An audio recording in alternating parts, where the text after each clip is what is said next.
ஒரு சீரியஸான ஒரு குற்றச்சாட்டு வைக்கிறீங்க. அதிகாரங்கள் ஆட்சி தான் இங்கே நடக்குது அப்படின்னு. அப்போது நீங்கள் என்ன இன்னும் சூப்பர் சிஎம்ஸ்லாம் நிறைய பேர் இருக்கிறாங்கன்னு சந்தேகப்படுறீங்களா? கண்டிப்பாக சென்ட்ரல் பாஜக அரசாங்கம் நிறைய ஒடுக்குமுறைகளை செய்கிறாங்க தமிழ்நாட்டுக்கும் தமிழ் தேசியத்துக்கும் அப்படின்னு நீங்கள் சொல்கிறீங்க. இப்போ நீங்கள் தனிச்சு களத்துக்கு வரப்போ அது மறுபடியும் அவங்களுக்கே சப்போர்ட்டாக மாறாதா? அப்போ நீங்கள் பிஜேபியோடைய பி டீமா? வட மாநில தொழிலாளர்கள் இங்கே வரும்போது நம்ம உரிமைகள் எடுத்துகிட்டு போயிடுவாங்க, ரேஷன் கார்டு வாங்கிப்பாங்க. நீங்கள் சொல்கிறது வந்து அந்த வெறுப்பு எப்படி வருதுன்னா, இன்னைக்கு எங்கே பார்த்தாலும் நீ ஹோலி பண்டிகை ஒன்று கேட்காம உங்கள் மூஞ்சில் வந்து ஹோலி பண்டிகை தொடரும்.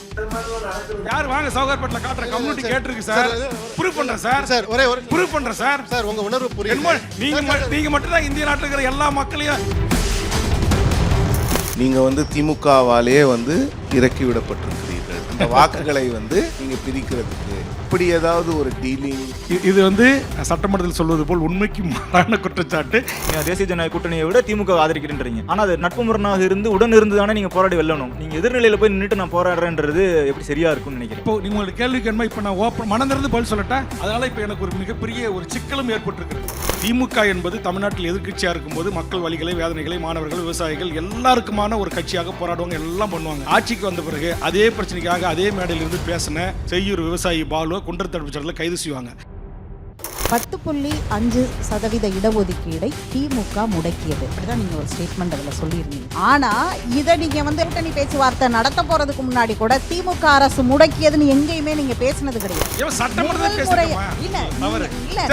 உங்களுக்கு ப்ரூஃபா கொடுக்குறேன், சேலஞ்ச் பண்றேன். நீங்களே கமிஷன் அமைக்கிறீங்க, அந்த கமிஷனை கூட்டு நிறுத்தி வைப்பா அப்படின்னு சொன்ன அதிகார வர்க்கம் எது? அந்த அதிகார வர்க்கம் தான் இந்த ஓபிசி மக்களுக்கு இந்த இடஒதுக்கீடு கிடைக்காமல் தடுப்பதற்கு காரணமாக இருந்தவர்கள் என்று நான் பகிரங்கமாக குற்றம் சாட்டுறேன். அப்புறம் நீங்கள் ரூல் பேசுறீங்க, 3 நிமிஷத்தில் பேசு, பில்லில் டிஸ்கஸ் கிடையாது. அப்போ இதெல்லாம் சட்டமன்றத்தில் நான் கேட்குறேன். அப்போ இவன் வந்தாலே வம்பு, இவன் வந்தாலே கொடைச்சல், இவன் வந்தாலே சட்டமன்றத்தில் ஒத்தாளாக இருந்துக்கிட்டு ஒட்டுமொத்த பத்திரிகை ஊடகத்தின் கவனத்தில் இருக்கிறான். ஒரு உறுப்பினர் பேசிவிட்டால் அது அத்தனையும் அவை குறிப்பில் இருக்கும். ஆனால் என்னுடைய பேச்சு மட்டும்தான் 10 நிமிஷம் பேசுறதுனா 7 நிமிஷம் தூக்கிடுவாங்க சார், தரமாட்டேன்றாங்க.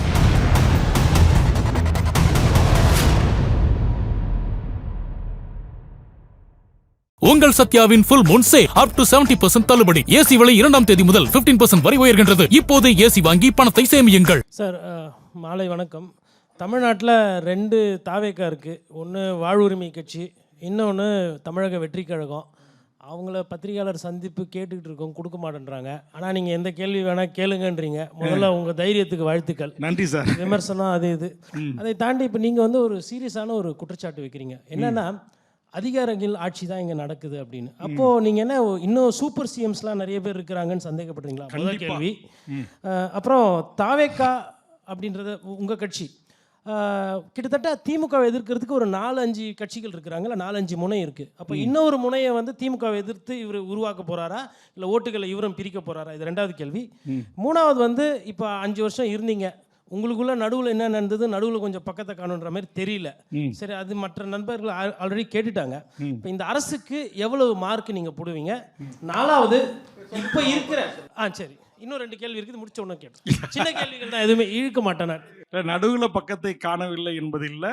நான் ஏற்கனவே திரும்ப பல நண்பர்களுக்கு சொன்ன பதில் தான். நான் டே 1லேருந்து நான் என்னுடைய விமர்சனத்தை, என்னுடைய எதிர்ப்பை கேட்க வேண்டியதை கேட்டுக்கொண்டே தான் இருக்கிறேன். அது எனக்கான பத்திரிக்கை வெளிச்சம் இல்லை, மக்கள்கிட்ட போய் சேரலை. இப்போ கூட்டிலேருந்து வெளியே வந்துட்டேன் அப்படின்னோடனே மிகப்பெரிய ஒரு மீடியா அட்டென்ஷன் கிடைக்குது. அதனால் எல்லா செய்திகளும் போகுது. 2000 பக்கம் என்னுடைய சட்டமன்ற குறிப்புகள் இருக்குது. இந்த 2000 பக்கங்களையே சண்டை போட்டு நான் பேசுனது தான் அது.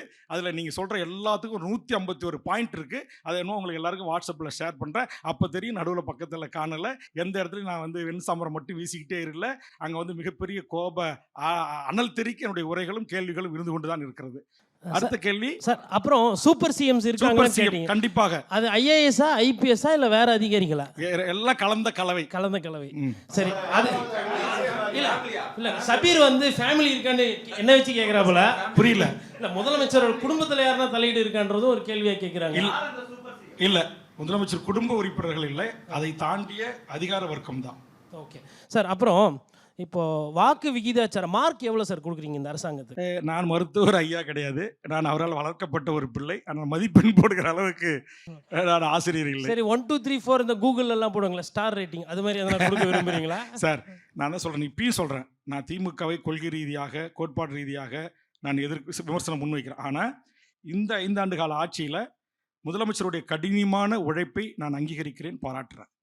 மக்களுக்கான நல்ல பல வெல்ஃபேர் ஸ்கீம்ஸ், இதை நீங்கள் பீகார், உத்தரப்பிரதேச, ஜார்க்கண்டு, நீங்கள் மற்ற மாநிலங்களை ஒப்பிட்டு பார்க்கின்ற போது தமிழ்நாடு மிக ஒரு முன்னேறிய ஒரு மாநிலமாகவும், நம்முடைய வளர்ச்சி விகிதம் உங்களுக்கு தெரியும், இன்றைக்கு ஒரு உயரத்தை எட்டியிருக்கிறது. இன்றைக்கி 10 லட்சம் கோடி கடனில் இருக்குது. இப்படி இருந்தபோதும் கூட கடனை வாங்கி வாங்கி வாங்கி மக்கள் மனங்களை வெல்வதற்கு, அல்லது ஏழை, உதாரணத்துக்கு இப்போ நான் தான் உங்களுக்கு டிஎன்பிசி மாதிரி யூபிஎஸ்சில் நம்ம தமிழ்நாட்டை சேர்ந்த ஐஏஎஸ் ஐபிஎஸ் வரல, இதை குறித்தே ஒரு நாள் சுகிதா ஒரு நேர்காணல் நடத்தினாங்க என்னோட. அப்போ வந்து ரொம்ப விரல் விட்டு எண்ணக்கூடிய 1, 2, 3 ரொம்ப குறைஞ்சி போச்சு. அப்போ நான் தான் ஒரு ஆலோசனை சொன்னேன், தமிழ்நாடு அரசே நீங்கள் வந்து, அப்போ வந்து ஒரு பிரின்சிபல் ஒரு பெண் இருந்தாங்க அண்ணா நகரில், அவங்களாம் போய் சந்தித்து நான் மீட்டிங் சொல்லி, இது வந்து அங்கே தேர்வு கமிட்டியில் வந்து ஒரு பாரபட்சம் இருக்குது, அதாவது இந்த தேர்வை வந்து இந்தியில் தான் கேள்வி கேட்க முடியுமா, தமிழை சிந்திச்சு தமிழினுடைய அறிவை பெற்று பதில் சொல்லிருக்க வாய்ப்பு இல்லாமல் இருக்குது, இதெல்லாம் மாற்றணும் அப்படின்ற மாதிரி சில சஜஷன் நான் சொல்லிவிட்டு, அப்புறம் அதை அதிகப்படுத்துகிறோம், அதுக்கு மாணவர்களுக்கு நம்ம உதவி செய்யணும் அப்படின்லாம் சொன்னேன். இன்றைக்கி கிட்டத்தட்ட பல 50க்கு மேற்பட்ட ஐஏஎஸ், ஐஎஃப்எஸ், ஐபிஎஸ் போன்ற உயர் பதவிகள் தமிழ்நாடு கிடச்சிருக்கு.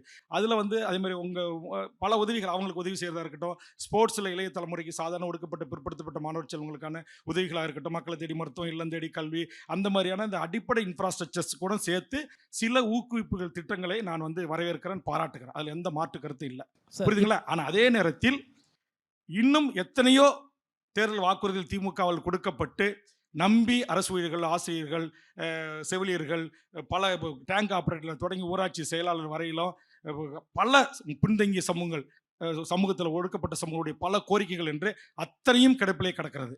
ஆக அதையும் நான் கேள்வி கேட்கின்ற போது, ஏன் பாராட்டுறதுக்கு இத்தனை விஷயங்கள் இருக்குல்ல, இதை நீங்கள் பாராட்டிகிட்டே இருங்க, நீங்கள் ஏன் விடுபட்ட விஷயத்தெல்லாம் கேட்குறீங்க அப்படின்னு நம்மளை கேட்கின்ற போது தான் நமக்கு ஆத்திரம் வருகிறது, கோபம் வருகிறது. இப்போ தமிழ்நாடு விடுதலை படை அப்படிங்கிறது உங்களுடைய அமைப்பில் இருக்கிறதா சொல்கிறீங்கல்ல? அமைப்பில் இல்லை அங்கே கூட்டமைப்பில் இருக்காங்கன்னு சொல்கிறீங்க.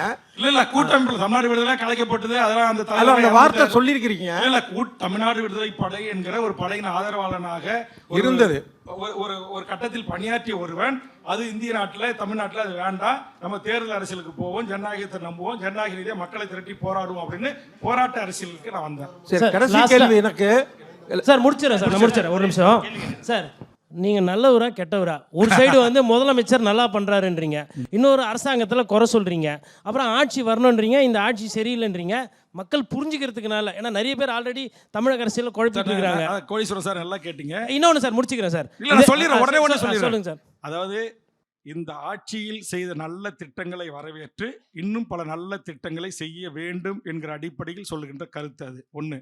ரெண்டாவது, இன்றைக்கு இருக்கிற சூழலில் இன்றைக்கு என்டிஏ பாவம் நம்முடைய பச்சை தமிழ் எடப்பாடியார் அவர்கள் தன் மாநில மக்கள் தன்னுடைய தொகுதி தேர்வு செய்வதோ, கூட்டணி கட்சிகளுக்கு தேர்வு செய்வதோ, டெல்லிக்கு போய் ஆலோசனை பெற்று வந்து தான் நீங்கள் பேச வேண்டிய ஒரு நிலைமை. அதில் ஒரு மகிழ்ச்சி, ஒப்பந்தத்தை பியூஷ் கோயலை வச்சு அனைத்து இந்திய அண்ணா திராவிட முன்னேற்ற கழக தலைமை அலுவலகத்தில் கையொப்பமிட்டது எனக்கு மகிழ்ச்சி கூறியது. ஆக அவரை எப்படி வேண்டுமானாலும் கையாளலாம் என்கிற நிலைமையில் ஒன்றிய பாரதிய ஜனதா தற்போது இருக்கிறது. அதுக்கான காரணங்கள் என்னால் விலாவாரியாக சொல்ல முடியும், நேரம் இல்லை. அதனால் இப்போது இருக்கிற ஒரு சூழலில் மதத்தின் பெயரால் மக்களை பிளவுபடுத்துகிற மனிதகுல விரோதியாக இருக்கிற பாரதிய ஜனதா கொஞ்சம் கொஞ்சமாக வளர்ந்து தமிழ்நாட்டை முழுவதுமாக கபலீகரம் செய்வதற்கு தயாராகி வருகிறது. ஆக இதை தட்டி கேட்கிற, இதை எதிர்த்து போராடுகிற, சமரசமற்று நாளை திமுகவே பிஜேபியோட கூட்டணி வைத்தாலும் கூட அங்கே இருக்கிற இடதுசாரிகளும் திருமாவளவன் போன்றவர்களும் விடமாட்டார்கள், கேள்வி கேட்பார்கள் என்கிற அடிப்படையில் தான் நான் திமுக இன்றைக்கு இருக்கிற சூழலில் 4 அணியாக பிரிந்து கிடக்கின்ற போது ஒரு கடகோடி கிராமத்திலும் கட்டமைப்பு கொண்ட ஒரு இயக்கமாக இருக்கிறது, வலுவான கூட்டணி இருக்கிறது. அப்புறம் உங்களுக்கு ஆட்சி, அதிகாரம், எல்லா விதமான மேன் பவர், மணி பவர் எல்லாம் இருக்கிற ஒரு இயக்கம் மீண்டும் வருவதற்கான ஒரு வாய்ப்புகள் இருப்பது என்பது என்னுடைய கணிப்பு. ஒருவேளை வேல்முருகன், இன்னும் பல கட்சிகள் தமிழ்நாட்டில் இப்போது ஒன்று கூட இருக்கிறோம், ஒன்று சேர இருக்கிறோம், கூடி விவாதிக்க இருக்கிறோம். நாங்கள் எல்லாம் ஒன்று சேர்ந்து 234 தொகுதியில் ஒரு அணியாக பட்டி தொட்டி எல்லாம் சென்று நாங்கள் இந்த அரசு செய்ய தவறியதை சுட்டிக்காட்டி மக்களுடைய அன்பை, மக்களுடைய பேராதரவை பெறுகின்ற போது நிச்சயம் திமுக ஆட்சிக்கு வருவதை கூட கேள்விக்குறியாக ஆகலாம். நாம் தமிழர் கட்சி கூடயும் தாவேக்காவோடையும் கூட்டணி சேர்றதுல என்ன பிரச்சனை உங்களுக்கு? ஏன்னா அவங்க கேட்டுக்கிட்டு இருக்காங்க, யாருன்னா அவங்க நாம் தமிழர் கட்சிக்கு ஏற்கனவே பதில் சொல்லிட்டேன். நீங்கள் தாவேக்காவோட சொன்னீங்க. தமிழ்நாட்டில் முதலில் தமிழ்நாட்டின் அரசியல் களத்திற்கு வருவதற்கு விஜய் அறிவித்த உடனே வரவேற்று அதிகாரப்பூர்வமாக அறிக்கை தந்தவன் நான் தான். ஒரு தமிழரா, ஒரு நடிகரா, ஒரு மிகப்பெரிய நட்சத்திரமாக இருக்கிறீங்க, நீங்கள் வந்திருக்கிறீங்க, நான் வரவேற்கிறேன் அப்படின்னு சொன்னேன். அதில் எனக்கு மாற்றுக்கிறது இல்லை. ஆனால் வந்த திரு விஜய் அவர்கள் இந்த மக்களுடைய இன்பத்தில், துன்பத்தில், துயரத்தில், போராட்டத்தில், மக்களுக்கான பிரச்சனைகளில் எல்லாத்துலேயும் அவர் வந்து பங்கெடுக்கணும், ஆதரவாக நிற்கணும். என்ன வளைச்சி கேள்வி கேட்குற கோடீஸ்வரன் நம்ம இருக்கிற இத்தனை பத்திரிகையாளர்கள் போல் அவரையும் இதேமாதிரி உட்கார வச்சு கேள்வி கேட்டால் அதுக்கு உரைச்சோசப்பட்டோ இல்லை கோவப்பட்டோ இல்லை சிரிச்சுக்கிட்டவோ இல்லை டிடிவி பாணிலேயோ பதில் சொல்கிற வரணும்னு நான் விரும்புகிறேன். ஆமாம், அப்படி பேசணும்னு நான் விரும்புகிறேன். ஒன்று. ரெண்டாவது, தன்னுடைய தொண்டன் இறந்து கிடக்கிறான், அந்த இழவு வீட்டுக்கு கூட போகாமல் அவர்களை அழைத்து வந்து அவர் வந்து துக்க விசாரித்தில் எனக்கு உடன்பாடு இல்லை. துப்புரவு போராடியவர்களை பணியூருக்கு அழைத்து வந்து உங்கள் பிரச்சனை என்ன சொல்லுங்கன்னு கேட்பதில் எனக்கு உடன்பாடு இல்லை. அதற்கு நாங்கள் அண்ணனாக நான் அக்காவாக இருப்பேன், தங்கச்சியாக இருப்பேன், பொண்டாட்டியாக கூட இருப்போம், உங்களுக்கு என்ன அப்படின்னு கேட்கக்கூடிய ஒரு புரிதல் இல்லாத, ஒரு விழிப்புணர்வு இல்லாத ஒரு இளைய தலைமுறையை உருவாக்கி அதனூடாக ஆட்சி அதிகாரத்தை கைப்பற்ற நினைப்பதில் எனக்கு ஏற்படுவதில்லை. விஜய் அவர்களை அரசியலுக்கு வாங்க, ஒரு 5 ஆண்டு காலம் இந்த மண்ணுக்கும் மக்களுக்குமா போராடுங்க. இது போன்ற மூத்த பத்திரிகையாளர்கள் வளைச்சு கேட்குற கேள்விக்கு பதில் சொல்லுங்கள். அவங்க எங்கே மைக்க போட்டாலும் ஒரு 2 நிமிஷம் நின்று கேட்குற கேள்விக்கு பதில் சொல்லிட்டு போங்க. 41 பேரில் அங்கே கிட்டத்தட்ட 20 பேர் 30 பேர் செத்து போட்டானே, நீங்கள் போறீங்களா, ஓடி போய் தனி விமானத்தில் ஏறி சென்னைக்கு வராதிங்க, கேட்ட சாத்திக்காதீங்க அப்படின்னு நான் சொல்கிறேன். ஒருவேளை இதையெல்லாம் செய்யாத திரு விஜய் அவர்கள் ஒரு 5 வருஷம் 10 வருஷம் ஒரு எக்ஸ்பீரியன்ஸ் வருதுன்னு வச்சுங்க, அவருக்கு ஒரு செல்வாக்கு இருக்குது, மக்கள் ஒரு பக்கம் திரள்றாங்க. அப்போ நீங்கள் வேல்முருகன் அவரோட சேர்ந்து பயணிப்பதற்கு நீங்கள் தயாரானாக்கா கண்டிப்பாக அதை குறித்து தமிழக வாழ் உரிமை கட்சியினுடைய அரசியல் தலைமை குழு, செயற்குழு, பொதுக்குழு முடிவெடுப்போம். ஏன்னா இன்னைக்கு விஜயனுடைய நடவடிக்கை, இன்னைக்கு விஜய் ரசிகர்கள் மரத்து மேலே ஏறுறது, டிரான்ஸ்ஃபார்ம் மேலே ஏறுறது, இதெல்லாம் நம்ம பார்க்குறோம். ஒரு அரசியல் படுத்தப்படாத ஒரு கூட்டமாக இருக்குது. சரி, அதை அரசியல் படுத்துவதற்கான 2ஆம் கட்ட ஆளுமைகள், தலைமைகள் அங்கே இருக்காங்களா நான் தேடி பார்க்குறேன். இல்லை. அப்படி இருக்கின்ற போது எதை நம்பி நான் அவரோட கூட்டணி வைக்க முடியும்? வணக்கம் தோழர். கடந்த 2 நாட்களுக்கு முன்னாடி நீங்கள் ஒரு தொலைக்காட்சியுடைய டிஜிட்டல் ஊடகம், நான் அதை தெளிவாக சொல்லணும்னு முற்படுறேன், அதுக்கு ஒரு பேட்டி கொடுக்குறீங்க. அந்த பேட்டியில் 10.5% வன்னியர் இடஒதுக்கீடு குறித்து நீங்கள் சொன்ன ஸ்டேட்மெண்ட், 10.5% இடஒதுக்கீடை திமுக முடக்கியது. இப்படி தான் நீங்கள் ஒரு ஸ்டேட்மெண்ட் அதில் சொல்லியிருந்தீங்க. அதாவது 2021 அந்த சட்டம் எப்படி கொண்டு வரப்பட்டது, அதன் பிறகு நீதிமன்றத்தில் 35 வழக்குகள் மூலம் சேலஞ்ச் பண்ணப்பட்ட போது சென்னை உயர்நீதிமன்ற மதுரை கிளை 3 கிரவுண்டில் தான் அதை ரத்து பண்ணாங்க. அது எல்லாருக்கும் தெரியும். எதன் அடிப்படையில் இந்த 10.5ங்கிறத கொண்டு வந்தீங்க? உள் ஒதுக்கீடில் மாநில அரசுடைய பங்களிப்பு, 3ஆவதாக அவங்க வைக்கப்பட்ட வாதம்ங்கிறது வந்து இது மக்கள் தொகை கணக்கெடுப்பு இன்னும் எடுக்கலை அப்படிங்கிறத சொல்லி திரும்ப உச்சநீதிமன்றத்துக்கு போன போது உச்சநீதிமன்றத்திலையும் இதே கிரவுண்டில் தான் ரத்து செய்யப்பட்டு அதில் ஒரு சின்ன மாற்றம் இருக்குது. அதே கிரவுண்டில் இல்லை, அதில் வந்து 10 பாயிண்ட்ஸ் பண்ணாங்க, அதில் 7 பாயிண்ட்ஸ் அவங்க ஏற்றுக்கிட்டாங்க. இப்படி வழங்குவதற்கு உங்ககிட்ட எந்த அடிப்படையில் வழங்குனீங்க, என்ன அதுதான் சொல்ல வரேன். அதுக்கான இதை நீங்க சரியானதை கொடுக்கல, அந்த டேட்டா தரவுகள் கொடுக்கல அப்படிங்கறத சொன்னாங்க. அதை கேட்டு அதை மாநில அரசு எடுத்தால் அதற்கு பிறகு இதை நடைமுறைப்படுத்துவதை குறித்து வழக்கு வந்தால் இந்த கோர்ட் அதை பரிசீலிக்கும். இன்னும் நான் கேள்வியை முடிக்கல. முழுசா இது 10.5% கொடுக்க கூடாது என்று உச்சநீதிமன்றத்தின் அறுதியிட்ட இறுதியான தீர்ப்பு அல்ல. நீங்க வந்து அதுல இந்த உச்சநீதிமன்றத்தையோ உயர்நீதிமன்றத்தையோ மென்ஷனே பண்ணாம திமுக அரசு முடக்கியது அப்படிங்கிற ஒரு வார்த்தையை நீங்க பயன்படுத்துறீங்க. அப்ப இந்த 5 ஆண்டுகள் இங்க நிறைய பேர் சுத்தி உங்ககிட்ட நீங்க ஏன் கூட இருந்தீங்கன்னு நான் இன்னும் சுட்டி காண்பித்து கேட்பது 2024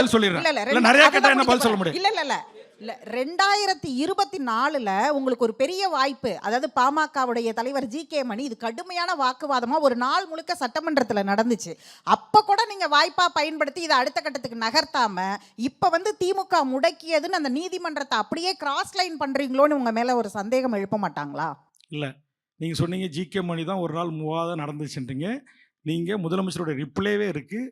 நண்பர் ஜி.கே. மணியும் நண்பர் வேல்முருகனும் 10.5% குறித்து தொடர்ந்து இந்த பேரவையில் இந்த பிரச்சனையை எழுப்பிக் கொண்டே வருகிறார்கள் என்று அவர் அளித்த பதில் இருக்கிறது, நீங்கள் பாருங்கள். நான் என்ன கேட்டேன்னா, நான் இன்னும் சொல்லப்போனால் ஒரு குறிப்பிட்ட சாதிக்கு மட்டும் இடஒதுக்கீடு கேட்டு பலன் வர வேண்டும் என்று ஒரு கொள்கையோடு இருப்பவன் அல்ல. மருத்துவர் ராமதாஸ் ஐயா அவர் வன்னியர் சங்கம் தொடங்கிய போது அனைத்து சாதிவாரி கணக்கெடுப்பு நடத்தி அந்தந்த சாதிகளுக்கு இடஒதுக்கீடு கொடுக்க வேண்டும் என்று சொன்னார். அதையே தான் நானும் கொள்கையாக வைத்து அறிவித்து பயணித்து வருகிறேன். ஆனால் கடந்த தேர்தலுக்காகவோ அல்லது பாமகவுடைய நிர்பந்தத்திற்காகவோ 10.5% கடைசி நிமிடத்தில் அதை எப்படி நாங்கள் நடைமுறைப்படுத்தணும், அதில் இருந்த கஷ்டம் என்னன்றதை 1.25 மணி நேரம் நான் சென்னையிலிருந்து சேலம் வரையில் எடப்பாடியாரோ ஒரு பக்கத்து இருக்கையில் அமைஞ்சிட்டு போகும்போது என்கிட்ட விலக்கி சொன்னார். கடைசி 1/2 மணி நேரத்திற்கு முன்பாக எஸ்கார்ட் போட்டு அந்த கோப்பை எடுத்துகிட்டு போய் கவர்னர்கிட்ட சொல்லி இவரே அமித்ஷா கிட்ட ஃபோனில் பேசி உடனே கையெழுத்திட சொல்லுங்கன்னு சொல்லி கடைசி நேரத்தில் நிறைவேற்றப்பட்டதுன்னு சொல்லி அதற்கான விஷயங்கள் எல்லாம் நான் மனம் திறந்து அவர் வந்து ஒரு சாதாரண ஒரு கிராமத்து விவசாயி மாதிரி என்கிட்ட அதில் பகிர்ந்துக்கிட்டார். அப்போ சில உண்மை தகவல்கள் எனக்கு கிடைத்தது. அது வேறு விஷயம், நான் அப்புறம் வரேன். நான் கேட்டது, நீங்கள் சரி நானும் ஜி.கே. மணி கோரிக்கை வச்சோம். முதலமைச்சர் நீங்கள் எழுந்து என்ன சொன்னீங்க? இதற்காக ஒரு ஓய்வு பெற்ற நீதிபதி ஆணையம் அமைக்கப்படும், இதை நடைமுறைப்படுத்துவதற்கு அரசு உரிய நடவடிக்கை மேற்கொள்ளும் அப்படின்னீங்க. அதே மாதிரி ஓய்வு பெற்ற நீதியரசர் தலைமையில் ஆணையம் அமைச்சிங்க.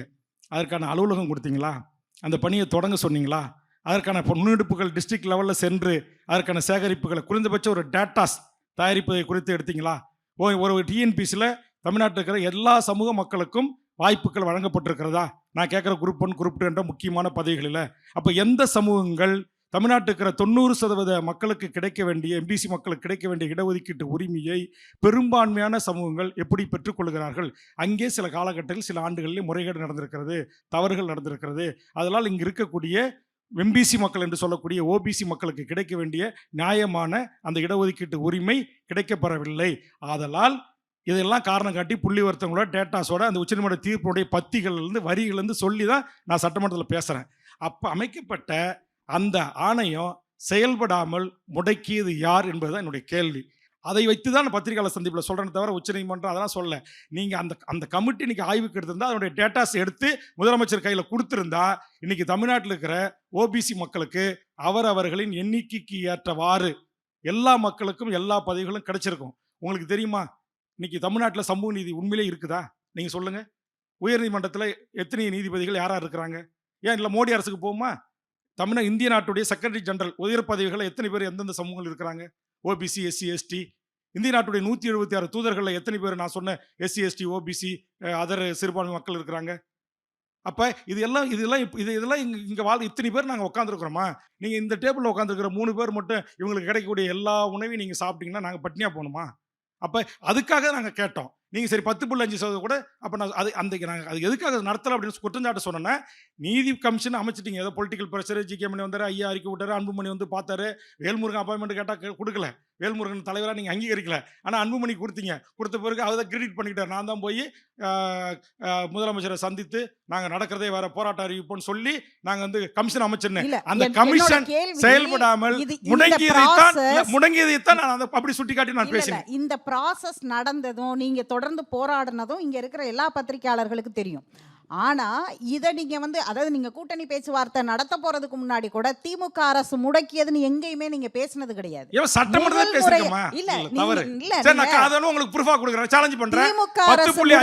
அப்படின்னு நீங்க இப்ப பேசும்போதுதான் அது வந்து சட்டமன்றத்துல முதலமைச்சரை நேருக்கு நேரா கேட்டிருக்கிறேன், கோபமா பேசியிருக்கிறேன்.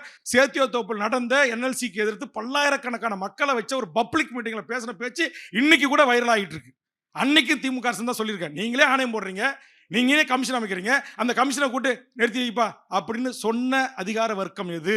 அந்த அதிகார வர்க்கம் தான் சமூக நீதிக்கு எதிரான முன்னேறிய சாதியை சேர்ந்த பிரிதொரு மாநிலத்தை சேர்ந்தவர்களோ அல்லது தமிழ்நாட்டில் இருக்கிற முன்னேறிய சாதியை சேர்ந்தவர்களோ இந்த ஓபிசி மக்களுக்கு இந்த இடஒதுக்கீடு கிடைக்காமல் தடுப்பதற்கு காரணமாக இருந்தவர்கள் என்று நான் பகிரங்கமாக குற்றம் சாட்டுறேன். இப்பயும் சொல்றேன். இது சட்டமன்றத்தில் என்ன குறிப்பு இருக்கு, நான் முதலமைச்சர் வச்சுக்கிட்டே பேசுறது, உங்களுக்கு என்ன அவை குறிப்பு கொடுக்குறேன். வணக்கம். வணக்கம். நீங்க மதவாதம் சென்ட்ரல் பாஜக அரசாங்கம் இங்கே நிறைய ஒடுக்குமுறைகளை செய்கிறாங்க தமிழ்நாட்டுக்கும் தமிழ் தேசியத்துக்கும் அப்படின்னு நீங்கள் சொல்கிறீங்க.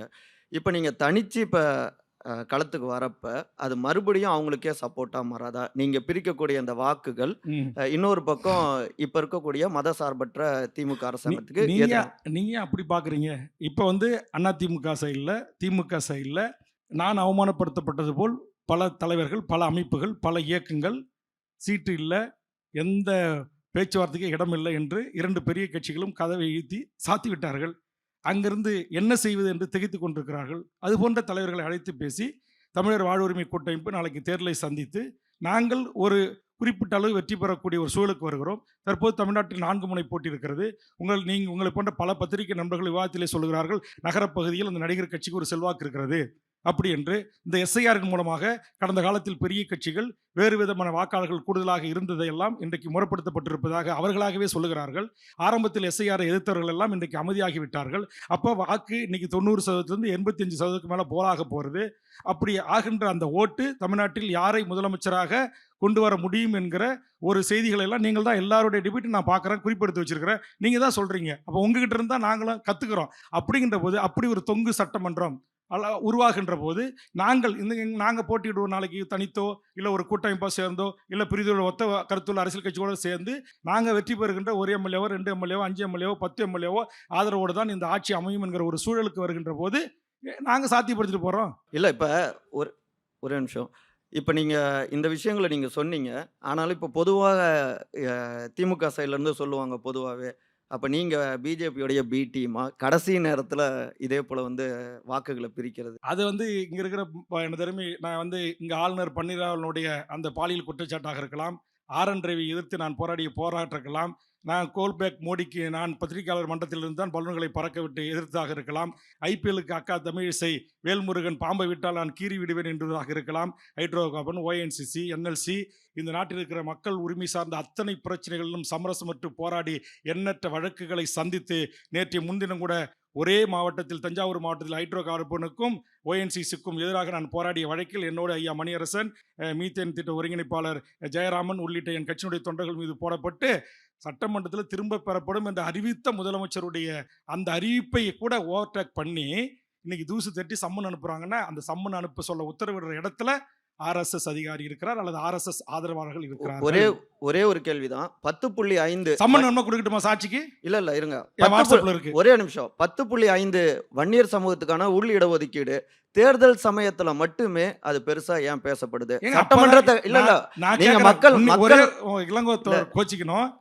நீங்க இத்தனை நாளா தமிழ்நாட்டில் இருக்கிற ஒரு அரசியல் கட்சி 3வது முறை எம்எல்ஏ, இத்தனை நாளா என்னுடைய பேட்டியோ என்னுடைய பத்திரிகையாளர் சந்திப்பையோ டைம்ஸ் ஆஃப் இந்தியா ஃப்ரண்ட் பேஜில் செய்தி வெளியிட்டிருக்கா? 4 கால செய்தி, ஹிந்து 6 கால செய்தி வெளியிட்டிருக்கா, தந்தி தலைப்பு செய்தா தமிழக வாழ் உரிமை கட்சின்னு இன்னைக்கு வெளியிட்டிருக்க. இத்தனை ஆண்டு காலம் நான் எவ்வளவு இந்த சமூகத்தை சார்ந்த பிரச்சனைகளுக்கு போராடி இருக்கிறேன். தமிழக வேலை தமிழருக்கு இருந்து NLC-லேருந்து பச்சை வயல்களை ஏறு ஓட்டின போது போய் தடுத்து அடி வாங்கியிருக்கேன். பெப்சிகோக் நிறுவனம் தண்ணியை உறிஞ்ச போது ஒரே ஒரு நியூஸ் 7 மட்டும்தான் நேரடி லைவ் போட்டாங்க. மண்டை உடஞ்சி ரத்தம் சிந்திருந்த இது எத்தனை தொலைக்காட்சி லைவ் போட்டு மக்கள்கிட்ட என்னை கொண்டு போய் சேர்த்தீங்க. அன்னைக்கெல்லாம் எனக்கு கிடைக்காத புகழ் வெளிச்சம் எனக்கு தெரியுங்க. எந்த நேரத்தில் நான் அடித்தா அது உலகம் பூரா பேசு பொருளாக மாறும், எந்த நேரத்தில் பத்திரிகையாளருடைய கவனத்தை என்னால் திருப்ப முடியும் என்பதை உணர்ந்த காரணத்தினால்தான் உங்கள் சீட்டு வேணா உங்கள் பதவியும் வேணா நான் உங்களை தோல் உரிக்கிறேன், உங்களை அம்பலப்படுத்துகிறேன் என்று இந்த வழிகளை சுமந்த அந்த வேதனையோடு தான் நான் வெளிப்படுத்தினேன். இன்னைக்கு தமிழ்நாட்டில் இருக்கிற அத்தனை பத்திரிகைகளும் நேற்றுக்கு இந்தியன் எக்ஸ்பிரஸ் தனியாக பேட்டி ஒரு அரை பக்கம் 5வது பக்கத்தில் படிச்சிருப்பீங்க பல நண்பர்களை புகைப்படத்தோட. அப்ப வேல்முருகன் என்பவன் 40 ஆண்டு காலம் எனக்கு பதவி வேணாம், குடும்பம் வேணாம், பிள்ளை வேணாம், குட்டி வேணாம், பணம் வேணாம், சொத்து வேணாம், எல்லாவற்றையும் நாங்கள் அண்ணன் தம்பி அத்தனை பேரும் எங்கள் குடும்பம் எத்தனை வழக்குகளை சந்தித்தோம் இந்த அரச பயங்கரவாதத்தால், நாட்டில் இருந்த அமைச்சர் பெருமக்களால், கனிமவள கொள்ளைக்கு எதிராக நான் போராடியதால் எனக்கு லைஃப் த்ரெட். 30 ஆண்டு காலம் ஹைகோர்ட் பாதுகாப்போட எனக்கு கன்மன் இருக்கிறாருங்க. இது எத்தனை பேருக்கு தெரியும்? மணல் குவாரி யார் அரசுடைமை ஆக்கினது? சிண்டிகேட் அமைத்து கொண்டு போராடிய மணல் மாபியாக்கள். லாட்டரி தடை சட்டம் யார் கொண்டு வந்தா? எதுக்காக நான் சொல்றேன்னா, இவ்வளவு வழிகள் சுமந்து வாழ்ற ஒரு வேல்முருகனை இத்தனை ஆண்டு காலம் யாராச்சும் ஒரு பொருட்டா மதிச்சிங்களா? யாராச்சும் ஒரு தலைப்புச் செய்திகள் தினத்தந்தியில் வட்டார செய்திகள் கூட செய்தி வராதுங்க. நான் டெய்லி உங்களை மாரி ஓய்வு பெற்ற பல பத்திரிகை நண்பர்களை 5 பேரை வச்சு உட்காந்து இதுக்கு சென்னையில் ஆஃபீஸ் போச்சு டிஸ்கஸ் பண்ணி அறிக்கை குழுக்களை தயார் செய்து டெய்லி அனுப்புகிறாங்க. தமிழ்நாட்டுக்கு எல்லா பத்திரிக்கையும் ஒரு வரி செய்தி வராதுங்க. ஆனால் இந்த வேல்முருகனை குறித்து இன்றைக்கு ஆங்கில 9 திரு ராஜசேகர் வழக்கறிஞர் கலந்து கொண்டு டெல்லியில் இருக்கிற வேல்முருகன் வெளியேறினதால் என்ன பாதிப்பு என்று ஆங்கில ஊடகம் தலைப்பிட்டு விவாதித்துக் கொண்டிருக்கிற அளவுக்கு எந்த நேரத்தில் இந்த பிரச்சனையை கையில் எடுத்தால் இது பத்திரிகை மீடியாக்களாக பேசுபொருளாக மாறும் என்பதை தெரிந்த காரணத்தினால், உங்களை போன்ற ஒரு மாணவர் பருவத்தில் பத்திரிகை துறையில் பணியாற்றிய காரணத்தினால், எந்த நேரத்தில் எந்த இடத்தில் அடித்தால் வலிக்கும் என்று தெரிந்த காரணத்தினால் இந்த நேரத்தில் அதை நான் வெளியே கொண்டு வருகிறேன். சார், என் பேர் ரகு. எல்லாருக்கும் தெரியுதுன்னா கோட்டியோட ஃப்ரெண்டு அப்படி வச்சுக்கலாம். சார், ஆங்கிலத்தில் சொன்னா எனக்கு தெரியாது, தமிழில் சொல்லுங்க. என் பேரு ரகு. மகிழ்ச்சி. எல்லாருக்கும் தெரியணும்னா கோட்டியோட ஃப்ரெண்டுன்னு சொல்லலான்னு. ஓ, அதனால ஒரு பக்கத்தில் உட்காந்துருக்கேன், வெளிச்சம் வரணும். மகிழ்ச்சி, கேளுங்க சார். சார், நான் திருக்குறள் மாதிரி 2 கேள்வி கேட்குறேன், நீங்கள் ஆத்திச்சூடி மாதிரி பதில் சொல்லணும். மகிழ்ச்சி. சரியா? நீங்கள் பாட்டாளி மக்கள் கட்சியில் இருக்கும்போது உங்களுக்கு ஒரு 1 இயர் முகம் இருந்தது. இப்போ வெளில நீங்கள் பேர்லேயே கட்சி பேர்லேயே தமிழர் வச்சுருக்கீங்க, ரொம்ப மகிழ்ச்சி. நான் தமிழ்நாடு நல்லா இருக்கணும்னு நினைக்கிறவங்க ம். வட தமிழ்நாட்டோட இரு பெரும் சமுதாயங்களான வன்னியர்களும் பட்டியலினத்தவரும் ஒத்துமையாக இருக்கணும்னு நினைப்பாங்க. ம். 2 பேருமே உழைக்கும் சமூகம். கண்டிப்பா. அந்த ஒற்றுமையை நீங்கள் வந்து பாட்டாளி மக்கள் கட்சியில் இருக்கும்போது வலியுறுத்த முடியாத சூழ்நிலை இருக்குதா? அதாவது நீங்கள் மனசில் நினச்சா கூட நம்மெல்லாம் ஒத்துமையாக இருக்கணும், நம்ம சண்டை போடக்கூடாது அப்படின்னு சொன்னால் அது வந்து அவங்களுடைய வாக்குகளை பாதிக்குங்கிற நிலைமை இன்னி வரைக்கும் கண்டினியூ ஆகுதா? இல்லை, அதில் மாறுபடுறேன். அதற்கான பதிலை நீங்கள் அண்ணன் திருமாவளவனை சந்தித்தாலே கேட்டாலே சொல்லுவார். இப்போது கூட எனக்கு 10 முறைக்கு மேற்பட்ட பேசினார். பத்திரிகையாளர் சந்திப்பிலே சொல்லியிருக்கிறார்.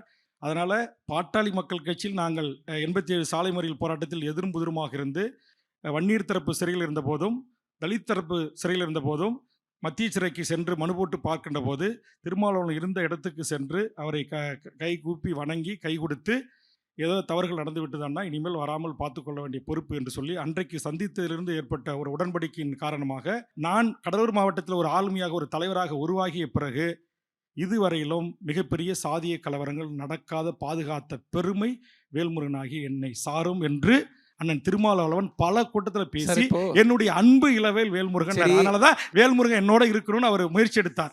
சிவபிரியன் கொடுக்கணும், சீக்கிரமா கேட்டுறேன்.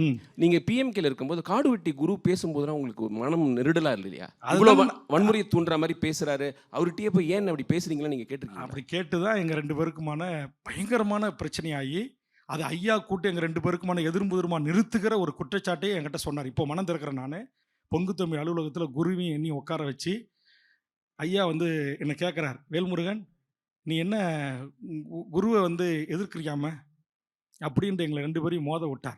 அந்த மோதலினுடைய வெளிச்சம்தான் நான் கட்சி தொடங்கிய பிறகு காடுவெட்டிக்கு சென்று ஒரு திருமண நிகழ்ச்சியை முடித்துவிட்டு காடுவெட்டியில் கொடியேற்றம் முற்பட்ட போது இங்கே நண்பர் கேட்டார், அங்கே ஆயிரக்கணக்கான பாட்டாளி மக்கள் கட்சி தொண்டர்கள் நானும் ஒரு 1000 பேரோட ஒரு 100கணக்கான கார்களிலே பயணித்த போது அங்கே என்னை தடுத்து நிறுத்தி என் மீது கொலைவெறி தாக்குதல் நடத்தப்பட்டது. அதனால் இதுக்கான இதெல்லாம் இன்னும் டீப் அண்ட் டெப்த்தாக சொல்லணும் அப்படின்னா நிறைய விஷயங்கள் இருக்குது, நேரம் இல்லை. சிவபிரியன் என் ஃப்ரெண்டு தான், அவர் கேட்டுட்டோம். சரி, கேட்கட்டும் சார். இப்போது நீங்கள் சமூக ஊடகங்கள்லாம் ரொம்ப ஃபாலோ பண்ணுற ஒரு ஆள் தான். இப்போது நீங்கள் என்னைக்கு அனௌன்ஸ் பண்ணீங்களோ இந்த மாதிரி நான் திமுக கூட்டணியிலேருந்து வெளில வரேன், நான் அன்னைக்குலேருந்து இன்னைக்கு வரைக்கும் பார்த்தீங்கன்னா நிறைய இடங்களில் நீங்கள் வந்து திமுகவாலே வந்து இறக்கி விடப்பட்டிருக்கிறீர்கள். அந்த வாக்குகளை வந்து நீங்கள் பிரிக்கிறதுக்கு அப்போ வந்து உங்களுடைய வாக்குகள் எல்லாமே வந்து அதிமுக கூட்டணிக்கு போகாமல் அது பிரிச்சிங்கன்னா திமுகவுக்கு இன்னும் நல்லா இருக்கும் அப்படிங்கிற மாதிரி. ஸோ அப்படி ஏதாவது ஒரு டீலிங் இல்லை ஏதாவது ஒரு அண்டர்ஸ்டாண்டிங் அந்த மாதிரி ஒரு விஷயம் ஏதாவது இருக்கா? இல்லை இந்த குற்றச்சாட்டுக்கு நீங்கள் எப்படி பதில் சொல்ல போறீங்க? உட்கார வச்சதுக்கு தானே இது முற்றுமுதலுமான உண்மைக்கு மாறான, சட்டமன்றத்தில் சொல்வது போல் உண்மைக்கு மாறான குற்றச்சாட்டு. இந்த அரங்கத்தில் பொய்ன்னு சொல்லலாம், சட்டமன்றத்தில் தான் பொய்ன்னு சொல்லக்கூடாது. என்னுடைய வாழ்க்கை முறை, நான் தயாராகி வந்த இடம், என்னுடைய அரசியல் அனுபவங்கள், இந்த அடிப்படையில் உங்களுக்கு சொல்கிறேன். அப்படிப்பட்ட ஒரு என்ன சொல்லுவாங்க, ஒரு ஈன தொழில் அல்லது ஒரு ஈன அரசியலை செய்து நான் வாழ வேண்டும் என்று அவசியம் எனக்கு இல்லை. அதற்கு நான் நானுகிட்டு செத்துடலாம். ஆனால் இந்த தவறை தமிழ்நாட்டில் பல அரசியல் கட்சிகள் செய்திருக்கிறார்கள், செய்து கொண்டிருக்கிறார்கள் என்பதை நான் அறிவேன். சார், தமிழ்நாட்டிலேருந்து போய் பெங்களூரில் செட்டில் ஆகி வளமாக இருக்காங்க, மும்பையில் போய் தாராவியில் வந்து அது நம்ம எம்எல்ஏவே வந்து உலகநாட்டு பிரதமராகவே இருக்காங்க, அப்படி எம்பியாவே இருக்காங்க. அப்படி அப்புறம் நான் வந்து தஞ்சை மாவட்டம், ஒருங்கிணைந்த தஞ்சை மாவட்டம், வன்னியர்கள் அதிகமாக இருக்கிற மாவட்டம். எவ்வளோ பேர் சிங்கப்பூரில் போயிட்டு, அது சிங்கப்பூர் போகிறது தான் வளமே, விவசாயம் வந்து ஃபெயிலியர் ஆகிறதுனால. அப்படி இருக்கும்போது வட மாநில தொழிலாளர்கள் இங்கே வரும்போது அவங்க தொழிலாளர்கள் வயிற்று பழைப்புக்காக இங்கே வராங்க, அவங்கள பார்த்துக்க வேண்டிய இப்போ கடமை நம்மளுக்கு இல்லையா? அவங்க மட்டும் நம்ம உரிமைகளை எடுத்துகிட்டு போயிடுவாங்க, ஆதார் கார்டு வாங்கிப்பாங்க, இங்கே செட்டில் ஆகிடுவாங்க, ரேஷன் கார்டு வாங்கிப்பாங்க. நீங்கள் சொல்கிறது வந்து அது நியாயமா? ஏன்னா வந்து அவங்க வந்து இங்கே வந்து தொழிலதிபர்களாக வரல, அஸ்ஸாம்லேருந்து, வெஸ்ட் பெங்கால்லேருந்து, ஒடிஷாலேருந்து சாப்பாட்டுக்காக வராங்க. இப்பவே பாத்தீங்கன்னா அவங்க என்ன புரிஞ்சுக்கிட்டவங்க, அதாவது எந்தவித பாதுகாப்பு உபகரணமும் இல்லாம நம்ம செஞ்சுட்டு இருந்த கட்டட வேலையை அவங்க செய்யறாங்க. அவங்க அந்த ஏதாவது ஒரு ஆக்சிடென்ட்ல இருந்தால் அவங்களுக்கு என்ன பாதுகாப்பு இருக்கு? இதுக்கெல்லாம் நீங்க குரல் கொடுக்க வேண்டாமா? நீங்க அவங்களை குறித்து ஒரு பயம் ஏற்படுத்துற மாதிரி உங்க பேச்சு இல்லை. இதை குறித்து சட்டமன்றத்தில் குரல் எழுப்பி NLC-யில் 3000 பேரை பன்றி குடிசைகளோட கேவலமாக ஒன்றிய அரசு கொண்டு வந்து வைத்திருக்கிறது. அவர்களுக்கு இஎஸ்ஐ இருக்கா, பிஎஃப் இருக்கா, பணி பாதுகாப்பு இருக்கா, ஹெல்மெட் இருக்கா, அவருக்கு பாதுகாப்பான உணவு இருக்கா, அவர்களுக்கு கழிவறை இருக்கா என்று கேள்வி எழுப்பி தொழிலாளர் துறை அமைச்சரை பெற்று நடவடிக்கை எடுக்கப்படும் என்று உறுதிமொழி வாங்கி உறுதிமொழி குழு தலைவராக இருந்து கடலூர் மாவட்ட ஆட்சித்தலைவரோடு அந்த வட இந்தியர்களை சென்று பார்த்து அவர்களுக்கான பணி பாதுகாப்பை உருவாக்கி கொடுத்தவன் தான் வேல்முருகன். மெட்ரோ ரயில் நடக்குது, யாருக்கிட்டையும் எந்த பாதுகாப்பு இல்லாமல் செய்கிறாங்களே, தினமும் ஒரு வட இந்திய தொழிலாளி அங்கொன்றும் இங்கொன்றுமா சாவறாங்களே, அவர்களை பாதுகாக்கணும்னு சொல்லியிருக்கிறேன். நான் என்ன சொல்ல வந்தேன்னா, இங்கே நிறைய கொலை, கொள்ளை, கற்பழிப்பு, பாலியல் குற்றச்சாட்டு நடக்குது. அதில் பெரும்பாலும் கைது செய்யப்படுகின்றவர்கள் வட இந்தியர்களாக இருக்கிறார்கள். நான் சொல்றேன் இருங்க, நான் அதான் பாருங்க, கும்மிடிப்பூண்ல ஒரு எம்எல்ஏ கைது செய்யப்பட்ட கொலை செய்யப்பட்ட வழக்கா இருக்கட்டும், நீங்க வந்து டேட்டாஸ் இருக்கு சார், இருங்க நான் ஒரு நிமிஷம் சொல்றேங்க. நான் வழக்கின் தன்மையை சொல்றேன், அப்புறமே நீங்க கேட்டுங்க. நான் சொல்றது கேளுங்க. நீங்க நாமக்கல்லையும் ஈரோட்லையும் சென்னிமலையிலையும் சவுகார்பேட்டையிலையும் காவல்துறையே அந்த ஒரு மாஸ் கூடிய பிறகு ஓட ஓட விரட்டி அடிச்சிருக்கிறாங்க. அதுக்காக நான் என்ன சொன்னேன்னா, அவர்களை தமிழ்நாட்டு விட்டு விரட்டணும்லாம் நான் சொல்லலை. ஸ்டேட் என்ட்ரி லைன் பர்மிட் முறைன்னு அஸ்ஸாமில், மிசோராமில், வடகிழக்கு மாநிலங்களில் இருக்குது. அதனால் அவங்களுடைய பேர், ஒரு நிமிஷம் நான் சொன்னது என்னன்னு கேளுங்க, அவங்களுடைய பேர், அவங்களுடைய வயது, எந்த பணிக்கு வராங்க, எங்கேருந்து வராங்க அப்படின்னு தமிழ்நாடு காவல்துறையும் தமிழ்நாடு டிஸ்ட்ரிக்ட் அட்மினிஸ்ட்ரேஷனும் அதை கண்காணித்து முறைப்படுத்தணும். அவங்க இந்தமாரி நடக்காமல் இருக்கிறதுக்கு தடுப்பதற்கும், அதே மாதிரி இங்கே தமிழர்கள் எத்தனையோ பேர் நீங்கள் பார்த்தீங்கன்னா கோயம்பேட்டில் ஒரு நிமிஷம் சார், எங்க வேணாலும் பண்ணட்டுன்றேன். இல்ல பண்ணுங்க, யார் வேணான்றா சார், அப்படி இல்ல சார். ஒரு நிமிஷம் நான் இங்க குறுக்கிட விரும்புறேன். இல்ல, நான் இந்த கேள்வி முழுசா பதில் சொல்றேன். ஒரு மானிட்டரிங் பண்ணுங்கன்ற, அது தப்பு இல்ல சார். இங்க இருக்கிற நெல்ல இருக்கிற இடத்துக்கு கொண்டு அங்க இருக்கிற கிராமப்புற ஏழை எளிய மாணவர்களுக்கு இன்னைக்கு தாய்மார்களுக்கு கிடைக்கலன்றாங்க. அதை முறைப்படுத்துங்க, அது ரொட்டேஷன் முறை அந்த வேலையை கொடுங்க. எல்லா வேலையும் ஒரே பிரிவினருக்கு கொடுக்காதீங்கன்னு சொல்றாங்க. அதுல என்ன தவறு இருக்கு? நான் எதிர்ப்பது வந்து வட இந்திய, நான் பாருங்க எல்லா டிவிலையும் சொல்லியிருப்பேன், போரமகள் யாருது, ஸ்பென்சர் பிளாசா யாருது, இந்தியன் எக்ஸ்பிரஸ் அவுனி யாருது, நீங்க இருக்கிற தங்கம், வெள்ளி, இரும்பு, வைரம், முந்திரி ஏற்றுமதி, மஞ்சள் ஏற்றுமதி யார் கையில் இருக்கு, எப்படி நம்முடைய வணிகம் தமிழர்கள் கையிலிருந்து, தமிழ்ச்சாதிகளிலிருந்து கொஞ்சம் கொஞ்சமா வடவர்கள் கைக்கு போகுது. அதனால் தமிழர்களின் தொழிலை ஆக்கிங்க. இதையெல்லாம் நம்ம தக்க வைத்துக் கொள்வதற்கு நடவடிக்கை எடுக்கணும், அதுக்கு அரசு ஊக்குவிக்கணும், அதற்குரிய பாதுகாப்பாளராக இருக்கணும் அப்படின்னு தான் பேசியிருக்கேன். தவிர சாதாரண உடல் உழைப்பு தொழிலாளர்கள் துன்பப்படுவதை, பாதிக்கப்படுவதை அவர்களை விரட்டி அடிக்கணும், தோர்த்தணும் அப்படின்னு எங்கேயும் நான் பேசல. இல்ல சார், நீங்க பேசுனீங்கன்னு சொல்ல, இங்க பாயிண்ட் என்னன்னா, இந்த ரேஷியல் ப்ரொஃபைலிங் வந்து நாளைக்கு நான் 10 வருஷம் டெல்லியில இருந்தேன். நான் வந்து ரகு சொன்ன மாதிரி ஒரு கல் உடைக்கிற வேலையோ அந்த மாதிரி ஒரு என்ன சொல்றது, ஒரு சின்ன ஒரு வேலை நான் செய்யல அந்த தொழிலாளி. ஆனா நாங்க வந்து ஒரு கௌரவமான இடத்துல இருந்தாலும் கூட உங்களுக்கு வந்து வேற மாநிலத்துல இருந்து வர்றவங்கள உங்களை ப்ரொஃபைல் பண்ணும்போது, இல்லை உங்களை என்னை வந்து மதராசின்னு கூப்பிடுவாங்க, இல்லை வேற ஏதாவது ஹிந்தி தெரியாததுக்காக என்னை பழிக்கும் பொழுது அப்போ எல்லாருக்குமே கோபம் வரும். அங்கே என்ன சொல்லுவாங்கன்னா, நீங்கள் சவுத் இந்தியாவுக்கு போங்க, தமிழ்நாட்டுக்கு போங்க, அங்கே போனீங்கன்னா அங்கே வந்து உங்களுக்கு எல்லா பாதுகாப்பும் இருக்கும், அங்கே எந்த பிரச்சனையும் இருக்காது, இனத்தால் மொழியால் உங்களை வந்து பிளவுபடுத்த மாட்டாங்க அப்படிங்கிற ஒரு அந்த இமேஜ் தான் நார்த் இந்தியா ஃபுல்லாகவே வந்து இருக்குது. நான் நார்த் இந்தியாவை 10 வருஷம் கிட்டத்தட்ட அங்கே வாழ்ந்தேன். இன்னொன்று, இப்போ நாம் இதெல்லாம் பண்ணும் பொழுது அந்த இமேஜ் பீட் ஆகுறது மட்டும் இல்லாம இல்ல சார், ஒரு நிமிஷம் இல்ல சார், நான் முடிச்சிடுறேன் சார், நீங்க முறைப்படுத்துங்க தான் சொல்றேன். இல்ல சார், நான் முடிச்சிடுறேன். நாளைக்கு எனக்கும் அதே மாதிரி இன்னர் லைன் பர்மிட்டியோ இல்லை வேற ஏதாவது ஒரு டேர்மை அவங்க நாளைக்கு தமிழ்நாட்டிலேருந்து போகிறவங்களும் நீங்கள் இதை வாங்கிட்டு வாங்கன்னா நிச்சயமாக ஒரு தொழிலாளியாக இல்லை ஒரு ப்ரொஃபஷ்னலாக நான் அதை ஏற்றுக்க முடியாது. அதே தான் இங்கே அந்த மக்கள் ஏன் இங்கே வராங்கன்னா, அவங்களுக்கு வந்து இங்கே வந்து ஒரு முடிதிருத்தும் தொழிலாளி வந்தார்னா இங்கே 25,000 ரூபாய் சம்பளம் கொடுக்குறாங்க. அது மட்டும் இல்லாமல் அவங்களுக்கு 3,000 ரூபாய் ஃபுட் அலவன்ஸ் கொடுக்குறாங்க எல்லா இடங்கள்லையும். அந்த பசங்க என்ன பண்ணுறாங்கன்னா, அந்த 25,000ல் 2,000 மட்டும்தான் செலவு பண்ணுறாங்க. நிறைய பேர்கிட்ட போய் 23,000 அவங்க அனுப்புகிறாங்க. இதில் நாம் பெருமை தான் சார் படணும். அதை அவங்களுக்கு வந்து ஒரு காலத்தில் வடக்கு வாழ்கிறது தெற்கு தேய்கிறதுன்னு சொன்னோம். இன்றைக்கி தெற்கு வாழ்கிறது, வடக்குலேருந்து வர்றவங்கள நாம் வாழ வைக்கிறோம். இதை பெருமைப்பட வேண்டிய விஷயமா தான் நான் பார்க்குறேன். இல்லை நாங்கள் வரவேற்கிறோம், அதில் எந்த மாற்று கருத்து இல்லை. அந்த அளவுக்கு மனித வளம், அதாவது வேலை கொடுக்கக்கூடிய அளவுக்கு அடிப்படை கட்டமைப்புகளில் நம்ம தமிழ்நாடு முன்னேறி இருக்கிறது. இத்தனை 1000 பேருக்கு இங்கே வேலை கொடுக்குறோம், அதில் எல்லாம் எனக்கு மகிழ்ச்சி, எந்த குறையும் நான் சொல்லலை. நான் என்ன சொல்ல வரேன்னா, இங்கே ஒரு அளவுக்கு மீறிய எண்ணிக்கையில் அடர்த்தியாக ஒரு பகுதியில் அவர்களுக்கான வாய்ப்புகளை, உதாரணத்துக்கு உங்களுக்கு இங்கே தமிழர்கள் வாழ்ந்த பகுதிகளில் நான் சொன்ன திட்டம், இப்போ ஒரு காலத்தில் இந்திய எதிர்த்தாங்க, இன்றைக்கி அப்படி வந்து இங்கே ஒரு பகுதியில் நிறுத்துகின்ற போது, சார் நான் இருந்த ஒரு கட்சியே இன்னைக்கு ஆள் கூட்டுறதுக்கு அவங்கள கொண்டு வந்து உட்கார வைக்கிறாங்க சார். அவங்க ஓட்டு கேட்டு வராங்க சார். அவங்க கொடி பிடிச்சி வராங்க சார். நாளைக்கு அவங்க வந்து இங்கே ஓட்டர்ஸாக மாறுகின்ற போது, இங்கே வந்து நாங்கள் இத்தனை ஆண்டு காலமாக கட்டி காத்து வந்த தமிழ்நாடு, தமிழர், பன்முகத்தன்மை எல்லாவற்றிலையும் ஒரு சின்ன பிரச்சனை ஏற்பட தொடங்கியிருக்கு. இன்னைக்கு உங்களுக்கு நீங்கள் ஒரு மூத்த பத்திரிகையாளர்கள், உலகளாவிய இன்னைக்கு ஒரு மிகப்பெரிய அந்த மண்ணின் பூர்வீகுடி மக்கள், இங்கே ஆஸ்திரேலியாவில் சரி, அமெரிக்காவில் சரி, தென்னாப்பிரிக்க நாடுகளில் சரி, அங்கங்கே 5 ஸ்டார் ஹோட்டல்களில் பெரிய கூட்டங்களில் திடீர்னு துப்பாக்கி எடுத்து சொல்கிறான், திடீர்னு வாளால் வெட்டுறான். ஏன் வெட்டுறான்? அவனுக்கு வெளிநாடுகள்லேருந்து வெளிமாநிலங்கள்லேருந்து வந்த மக்கள் அவன் நல்ல காரில் போகிறான், நல்ல வீட்டில் வாழ்கிறான். ஆனால் நம்முடைய நாடு இது, நம்முடைய மண், நாம் தான் இந்த மண்ணின் பூர்வீக குடி. ஆனால் நம்ம இங்கே வந்து ஒரு பிச்சைக்கார மாதிரி இருக்கிறோம். இவங்கெல்லாம் அவ்வளோ சுகமாக ஒரு வெறுப்பு வருது. அந்த மாரி இந்திய நாட்டுக்கு வாழக்கூடிய நம்ம சகோதரர்களுக்கும் வெறுப்பாக நான் மாறிடக்கூடாது. ஏன்னா இந்த வெறுப்பு எப்படி வருதுன்னா, இன்றைக்கி எங்கே பார்த்தாலும் இன்றைக்கி ஹோலி பண்டிகை ஒன்று கேட்காம உங்கள் மூஞ்சில் வந்து ஹோலி பண்டிகை தொடங்குறான். அது பாசத்தின் வெளிப்பாடுன்றது போய் யார் வாங்க சகோதரப்பேட்டில் காட்டுறீங்க. இப்ப நீங்க சொல்லாதீங்க. பேரணி போயிருக்கான் மவுண்ட் ரோட்ல வீடியோ இருக்கு, புட்டேஜ் இருக்கு. நீங்க காவல்துறையில சிந்தாதிப்பேட்டில் ஓட விரட்டி இருக்கிறான், சென்னிமலையில விரட்டி இருக்கிறான். நீங்க சார் பக்கத்துல மலையாள தேசத்துல இருக்கிற நம்முடைய சகோதரனே நம்முடைய போலீஸ்காரனை பிடிச்சி அடிச்சு முட்டி போட வச்சு ஃபாரஸ்ட்ல உட்கார வச்சு வேல்முருகன் 5000 பேரோட போய் தான் சார் வீட்டுக்கு கொண்டு வந்தேன். உங்களுக்கு தெரியுமா, இப்ப தருமபுரி ஃபாரஸ்ட்ல ஒரு பேருந்துல இருந்து மத்திய பிரதேசல இருந்து வந்தா சார், அவன் அந்த ஃபாரஸ்ட்ல என்ட்ரிக்கு வந்து கேட்டான், உங்கள்கிட்ட இதுக்கு ஆதாரம்லாம் இருக்கான்ட்டு. ஒரு மாசா ஒரு கும்பல் எல்லாம் இறங்கி அங்கிருந்த போலீஸ்காரன் செக்யூரிட்டி எல்லாம் அடிச்சு நொறுக்கி போட்டான் சார். அவன் மேல எஃப்ஐஆர் கிடையாது சார், தமிழ் போலீஸ்கார மேல எஃப்ஐஆர் சார். காரணம் அன்னைக்கு இருந்த டிஜிபி சார்.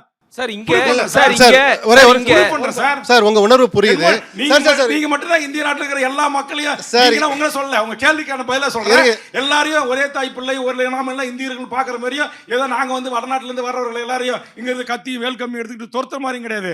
அவர்கள் அனைவரையும் நாங்கள் எங்கள் சகோதரர்களை தான் பார்க்கிறோம். அவங்களை நீங்க அடிமையா பெரிய பெரிய ஒப்பந்ததாரர்கள் வச்சு நடத்துறத நான் எதுக்குறேன். அவங்களுக்கு நல்ல வீடு கொடுங்க, அவங்களுக்கு எல்லா வசதி வாய்ப்பு கொடுங்க, இசி கொடுங்க, பிஎஃப் கொடுங்க, ஹெல்மெட் கொடுங்க, ட்ரெஸ் கொடுங்க. எங்க நிலக்கரி சுரங்கத்தில் இட்டு போய் கொள்ளாதீங்கடா அப்படின்னு சொல்லி போராடி அவர்களுக்கான உரிமையை பெற்றுக் கொடுத்தோம் வேல்முருகன். அதே நேரத்தில் ஒரு முறைப்படுத்துங்கன்னு சொல்றேன். அதான் உங்களுடைய உணர்வு புரியுது. நீங்க சொல்ற அந்த ப்ரொஃபைலிங் ஆரம்பிச்சா அது கிட்டத்தட்ட இன்னொரு என்ஆர்சி மாதிரியும் சிஏஏ மாறிடுற ஒரு ஆபத்து இருக்குங்கிறத எல்லாரும் சொல்றாங்க. இல்ல சார், ஒரு டேட்டாஸ் இல்ல சார், அதுதான் சார், அதுதான் அங்கதான் சார் ஆரம்பிப்பா. அதுக்கப்புறம் ப்ரொஃபைல்ல போறப்போது நார்த் இந்தியன்ஸ் ஹையர் பண்றது வந்து எக்கானமி சார். தமிழ்நாட்டில் உள்ளவங்களுக்கு வந்து வேலை கொடுக்க மாட்டேன்னு சொல்லி நார்த் இந்தியன் கொடுத்தா ஓகே. 50 ஆண்டு காலம் இந்த எக்கானமிக்க குறித்து நீங்க கவலைப்பட்டீங்கன்னா இன்னைக்கு நான் சொல்ற வணிகங்கள் எப்படி நம்ம கிட்ட இல்லையோ அப்படி 50 ஆண்டு காலத்துல இங்க பாக்குற முகங்கள் எல்லாம் என்பதை உங்களுடைய கேரளா காங்கிரஸ் சட்டமன்ற ஒரு அளவா ஒரே நிமிஷம் சொல்ல. கேரளா காங்கிரஸ் சட்டமன்ற தலைவர் சதீஷன் ஒரு இன்டர்வியூ இதே மாதிரி ஒரு பிரஸ் மீட்ல என்ன பேசினாரு, இங்கேருந்து ரெமிட்டன்ஸ் வந்து வெஸ்ட் பெங்கால் போகுது, பீகார் போகுதுன்னு கேரளாவில் உள்ளவர். கேரளாவோட எக்கானமியே இந்த ரெமிட்டன்ஸ் தான் நடக்குது சார். நான் ஏத்துக்கிறேன், அப்படி உள்ள பேசுற மாதிரி இருக்கு சார். ஒரு முறைப்படுத்துங்க, ஒரு கண்காணிங்கன்னு சொல்றாங்க. இந்த பிரஸ் மீட்னு சொன்ன உடனே நான் வரணும்னு நினைச்சேன், உங்களுக்கு கேள்வி கேட்கணும். அந்த பயத்தை ஏற்படுத்துது இல்ல. அதே மாதிரி அதை நீங்க இன்னும் கொஞ்சம் அந்த வீரியத்தை கம்மி பண்ணி தொழிலாளர்களுக்கு பாதிப்பு வராத மாதிரி அதுல அரசியல் பண்றாங்க சார். தமிழ்நாடு கவர்மெண்ட் கண்டுகளை வெட்டுறாங்க, கொத்துறாங்க, கொல்றாங்கன்னு சொல்லி ஒரு பிஜேபி துண்டறிக்கை எடுத்து போட்டு பெரிய கலவரமா இல்ல. சார் இந்த விஷயத்துல எஸ்பி கமிஷனர் வச்சு பிரஸ் மீட் பண்ணி இது வந்து மிகைப்படுத்தப்பட்ட செய்தி. அப்படி ஒரு சம்பவம் தமிழ்நாட்டில் சார் இந்த விஷயத்துல நீங்க சொல்றது சரிதான் சார். ஒரே தமிழ்நாடு நிரூபித்திருக்காங்க. கிரைம் வந்து நார்த் இந்தியன்ஸ் தான் பண்றாங்கன்னு சொல்றது அப்பட்டமான தவறான தகவல். அதுக்கு டேட்டா கிடையாது. நம்ம தமிழர்கள் கிரைமே பண்ண மாட்டாங்க, நார்த் இந்தியன்ஸ் தமிழர்கள் பண்ணலன்னு யார் சொன்னா உங்க கிட்ட? அதிகமா பண்ணிருக்காங்கன்னு சொல்றது தப்பு சார். நான் சொல்ற கிரைம் கிரைம்ல பல கிரைம் இருக்கு. கற்பழிப்பு இருக்கு, திருட்டு இருக்கு, வழிபறி இருக்கு, பொருளாதார குற்றம் இருக்கு. சில நிகழ்வுகளில் இவர்கள் மிகப்பெரிய நிபுணத்துவம் பெற்றவர்களா இருக்கிறாங்க. அந்த வட இந்திய கொள்ளையர்கள் எப்படி சார் ஒரு அதிகாரம் ஒரு படமே எடுத்தது. அந்த அந்த அந்த அந்த கும்பல் எப்படி இங்க இருந்த அந்த என்ன கும்பல், சகாரிய கும்பல, அப்ப அந்த பவாரிய கும்பல், அந்த மாதிரி சில கேங்ஸ் இருக்கு. இதெல்லாம் நீங்க மட்டுப்படுத்தணும் சொல்றேன். இதை போய் நீங்க எதுக்கு உடனே வட இந்தியர்களை வேல்முருகன் இருக்கிறான், தமிழக வாழ்வுரிமை கட்சி எதுக்குது? அப்படிலாம் கிடையாது. இங்க ஒரு எம்எல்ஏ வெட்டி கொலை செய்யப்பட்டிருக்கிறார். இங்க அரசுடைய வங்கியிலிருந்து பணம் திருடப்பட்டிருக்கு, பல ஏடிஎம்கள் அடித்து நொறுக்கப்பட்டிருக்கு. வேலூர்ல ஒரு காதல் ஜோடிக்கு உட்காந்து பேசிட்டு இருந்தாங்க, கற்பழிச்சுட்டு கொலை பண்ணி போட்டு கொண்டு போய் எங்க போய் போலீஸ் அரெஸ்ட் பண்ணி கொண்டு வந்தாங்க. அப்ப நடக்குதா இல்லையா? சரி, உங்க வழிக்கு சின்ன குறுக்கீடு சார். அழகான தமிழ்ல பேசக்கூடியவர், தமிழக வாழ்வுரிமைன்னு நீங்க 2-3 தடவை பயன்படுத்திட்டீங்க இந்த அரங்கில். இப்ப நான் ஒரு பெண் தான் இருக்கிறேன், அதனால பாலியல் வல்லுறவுன்னு அந்த வார்த்தையை பயன்படுத்தினா நல்லா இருக்கும். தொடர்ந்து அதே வார்த்தையை பயன்படுத்த. பாலியல் வல்லுறவு மகிழ்ச்சி. பிரபாகரன் கேளுங்க. கேள்வியே கேட்காத பிரபாகரனுக்கு சான்ஸ் கொடுங்க சார். தமிழீழ தேசிய தலைவரின் பெயரை தாங்கிய சார் ஒண்ணே ஒன்று மட்டும் சொல்லிக்கிறேன் சார். இங்க அசீஃப் இவ்வளோ நேரம் இருந்துச்சு இந்த டிபேட், அது அதனுடைய சாராம்சத்தை உங்களுக்கு புரிஞ்சுக்கிறதுக்காக நான் சொல்றேன். நடக்காத கூப்பிடாத உங்க யூடியூப் சேனல்ல கூப்பிடுங்க, நம்ம விரிவா பேசுவோம், மற்றவங்களுக்கு வாய்ப்பு. ஒண்ணே ஒன்று சொல்லிடுறேன் சார், சொல்லிடுறேன். நடக்காத ஒரு எக்ஸோடஸ் நடந்துச்சுன்னு சொல்லிட்டு இருக்காங்க பார்த்தீங்களா தமிழ்நாட்டில். நடக்காத ஒரு விஷயத்த நடந்துச்சுன்னு சொல்லிட்டு இருக்காங்களா, அந்த கன்சர்ன்ல இருந்தா எல்லாரும் பேசுறாங்க, அங்க பேசுறோம். இல்ல அதுதான் நானே சொல்றேனே, இங்க வட இந்தியர்களை கொல்றாங்க, வெட்டுறாங்க, குத்துறாங்க, 3 பேர் செத்து போட்டாங்கன்னு சொல்லி ட்வீட் போட்டு போஸ்ட் அடிச்சு சார் புரியும் சார், மற்றவங்களுக்கு புரியும் சார், வேற ஒண்ணும் இல்ல. எதிராக திருப்பினாங்கல்ல, அது தவறு, அப்படி நடக்கவில்லைன்னு சொல்லி எல்லா டிஸ்ட்ரிக்ட் கலெக்டர், எல்லா கமிஷனரும், எல்லாா டிஜிபியும் பத்திரிகையாளர் சந்திப்பு நடத்துனாங்கல்ல, அதான் தமிழ்நாடு. அதான் சார் அவங்க வருத்தத்தை பத்தி உங்களுக்கு ஒரு பரிந்துரை, வேற ஒண்ணும் இல்ல. வணக்கம், என் பேர் பிரபாகர். 3 கேள்விகள் இருக்கு. 3 கேள்வி, நீங்க 30 கேள்வி கூட கேளுங்க. தினேஷ் அனுமதித்தால், அரங்க அனுமதித்தால். எல்லாமே சின்ன கேள்விகள் தான். குற்றச்சாட்டுகள் வைக்கிறீங்க, விமர்சனங்கள் வைக்கிறீங்க. ஒரு முறை கூட முதல்வர் நேரில் சந்திச்சு இதெல்லாம் பேசுறதுக்கான வாய்ப்பே கிடைக்கலையா, அல்லது முதல்வருக்கு தெரியாம இதெல்லாம் நடக்குது நீங்க சொல்ல வர்றீங்களா? நல்ல கேள்வி கேட்டீங்க. சட்டமன்றம் நடக்கின்ற போது அவர் அவையில் உட்காந்துருக்கும் போது போய் அவர் காதில் நான் பேசுவேன். அப்போது கூட சில நேரம் டிஸ்டர்பன்ஸ் இருக்கு, வேல்முருகன் நீ போய் சீட்டில் உட்காருங்க அப்படின்றவாரு. அங்கே அவருடைய அறை இருக்கும், அங்கே அவர் போகும்போது நான் பேசிக்கிட்டே போவேன். காரில் உட்கார வருவார், பேசிக்கிட்டே போவேன், என் தோள் மேலே கூட கை போட்டு வருவார்.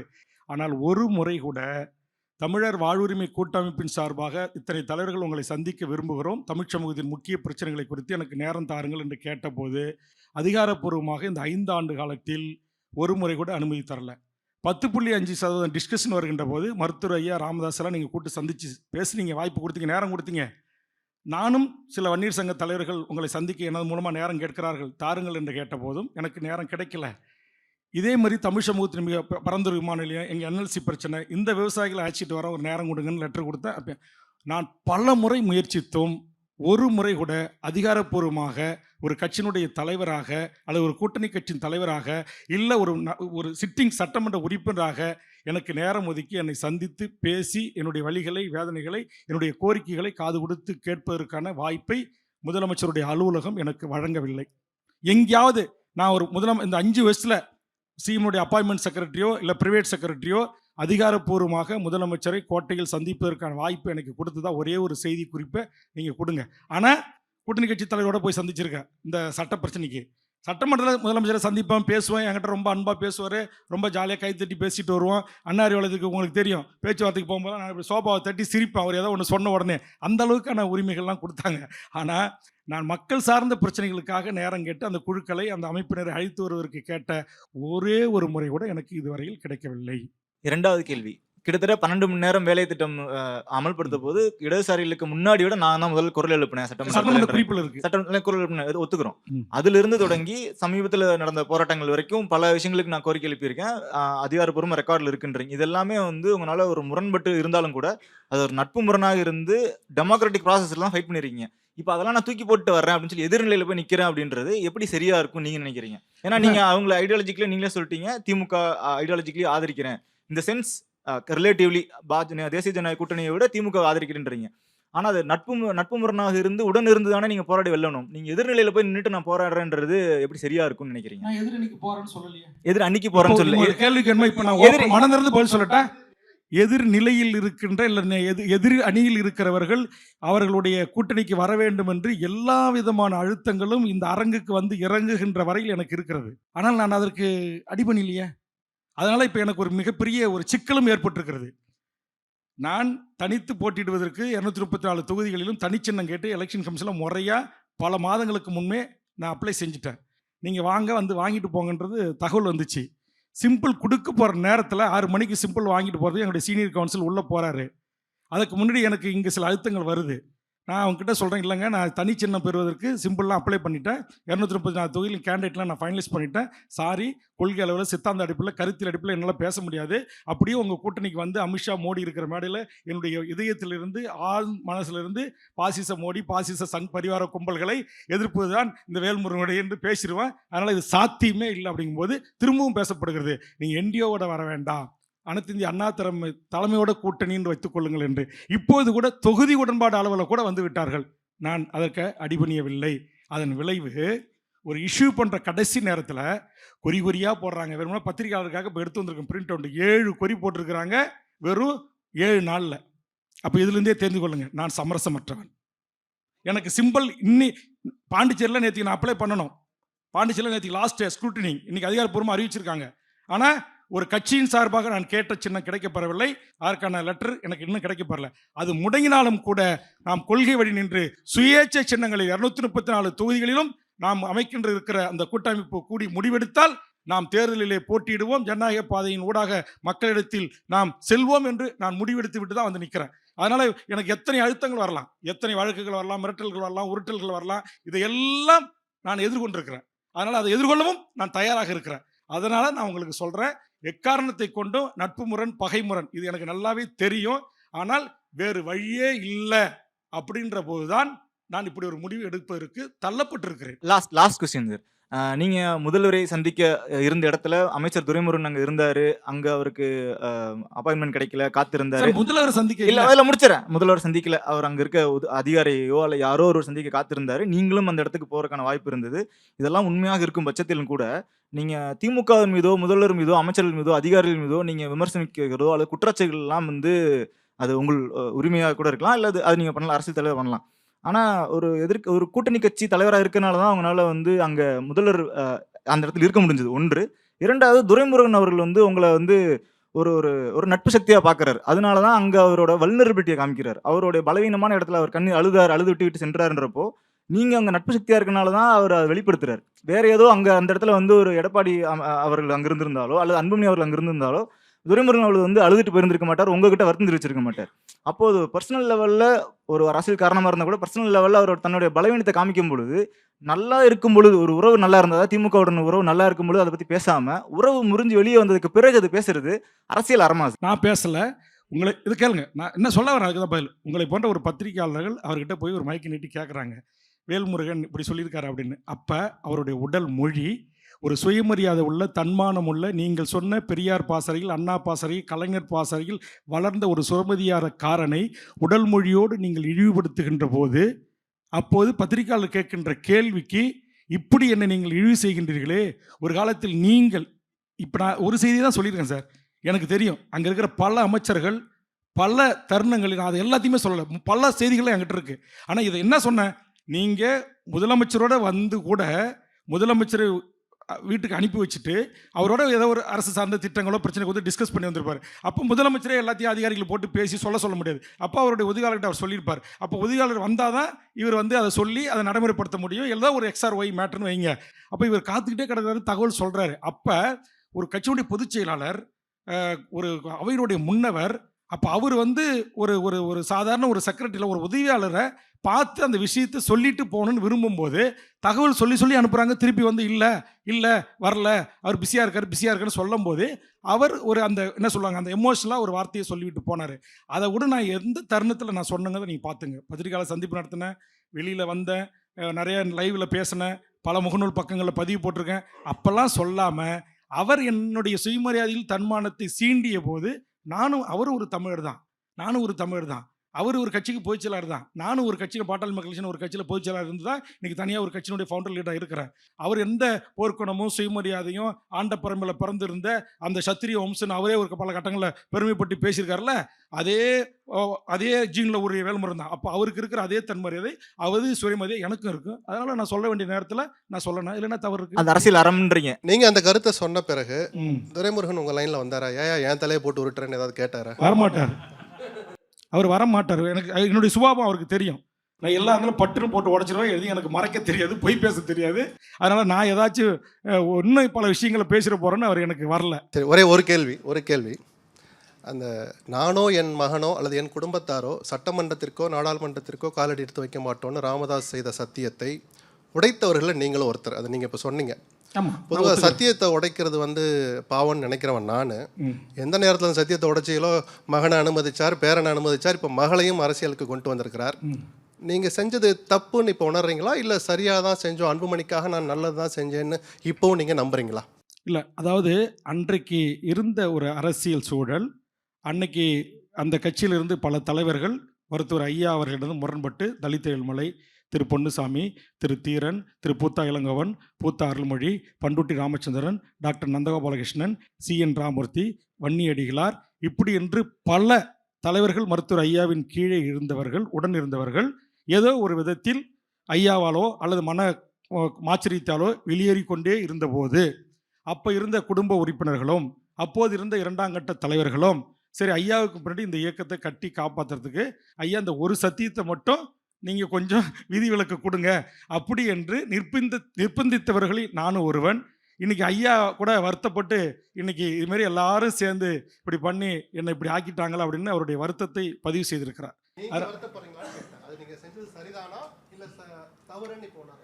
இல்லை, நான் அதை தவறுன்னு உணர மாட்டேன். ஏன்னா இன்னைக்கு இந்திய முழுக்க தமிழ்நாடுல எல்லா அரசியல் கட்சிகளிலும் அந்த கட்சியை வழிநடத்துவதற்கு அந்த தலைவருக்கு பின்னால் இன்னைக்கு தமிழ்நாட்டில் நீங்கள் எடுத்துங்க பல தலைவர்களுக்கு பின்னால் அந்த இரத்த உறவு அல்லது குடும்ப ஒருவர் அடுத்த கட்டத்தில் இருந்தால் தான் அதை கட்டுக்கோப்பாக நடத்த முடிகிற ஒரு சூழல் இருக்குது. இப்போ என்னதான் ஜனநாயக ரீதியாக இப்போ நாளைக்கே என் கட்சியில் நான் ஒரு இரண்டாம் கட்ட தலைவர்கிட்ட இந்த கட்சியை நடத்துங்க நான் நிறுவனராக இருந்துக்கிறேன் அப்படின்னா அவருக்கு கட்டுப்படுவதை காட்டிலும் என்னுடைய வயதில் குறைவாக இருக்கிற என் தம்பி போய் அந்த சபையில் ஏறி சொன்னால் அந்த கூட்டம் கட்டுப்படுது.